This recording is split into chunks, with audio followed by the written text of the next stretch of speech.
how to fix Snapchat video lag on Android phone. Hello guys, in today's video I'm gonna show you how to fix Snapchat video lag on Android phone. First open settings and then scroll down until you find here apps and then click apps again, and here all you need to do just type Snapchat and then click on it,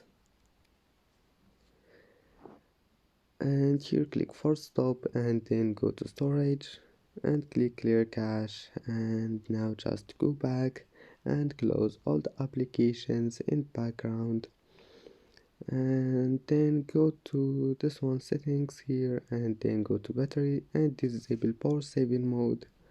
Disable it, maybe you'll find it like that, and click disable, and you can enable performance mode if you want.